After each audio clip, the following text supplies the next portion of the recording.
好，通过今天的外道福音话，梦想着实现未来的世界福音化。샬롬, 저는 한국외대 CCC 남윤정 순장입니다. 날씨가 점점 추워지면서 겨울이 되었다고 느끼는 요지입니다. 풍산 독자 여러분들은 어떻게 지내시나요? 저는 과제와 발표가 많아서 매일매일 준비의 시간을 갖고 있습니다. 여러분들도 바쁜 일상을 보내고 계시겠지만 그 가운데서 하나님과의 교제를 놓지 않고 하나님과 동행하는 삶 되시길 소망합니다. 스가랴 2장에서는 세 번째 환상이 나오는데 이를 통해 이스라엘의 번성과 회복을 이야기합니다. 2절에 측량줄을 잡은 사람은 예루살렘의 너비와 길이를 측정하려고 합니다.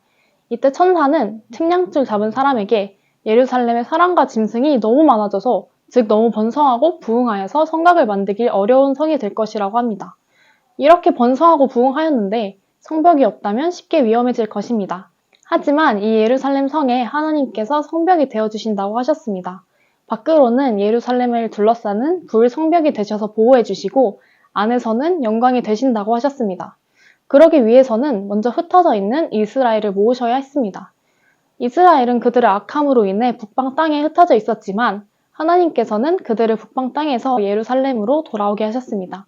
또한 이스라엘을 범한 나라들을 치심으로 하나님의 영광을 드러낸다고 하셨습니다. 10절에 내가 가서 너희와 더불어 살겠다 라고 하신 예언의 말씀처럼 재건된 도시와 성전에 2000년 전 예수님께서 사람의 몸으로 오셔서 우리와 함께 하시고 또 우리 가운데 영광이 되셨습니다. 또한 주님 다시 오실 그날에는 많은 나라와 사람들이 하나님께로 돌아올 것이며 하나님께 속하게 됩니다. 유다는 거룩한 땅에서 하나님의 소유가 되고 예루살렘은 선택받은 성이 되게 됩니다. 이처럼 성전 재건 사역은 영원한 영광과 연결되어 있었습니다. 저는 이번 말씀을 묵상하면서 두 가지에 대해 생각해 볼 수 있었습니다. 첫 번째는 하나님의 크고 놀라우신 사랑인데요. 하나님께서는 이스라엘 백성들을 몸의 일부이며 살아가는 데 가장 중요하다고도 볼 수 있는 눈동자라고 하셨습니다. 이스라엘 백성들을 범한 것은 하나님의 눈동자를 범한 것이라고 합니다. 이와 더불어 다시 예루살렘을 택하시고 보호하시는 하나님을 볼 수 있었습니다. 두 번째는 하나님의 계획입니다. 예루살렘 성과 성전을 재건하는 당시의 백성들은 하나님의 뜻을 다 이해하지 못하였지만 뜻에 따라 순종하며 재건하였습니다.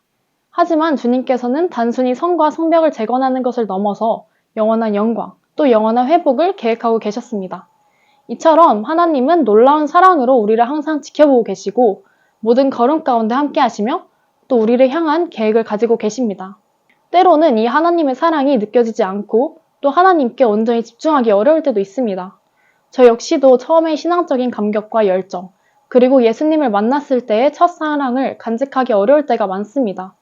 세상의 유혹에 넘어져서 또 일이 바쁘다는 핑계로 하나님과 멀어진 적도 있었습니다.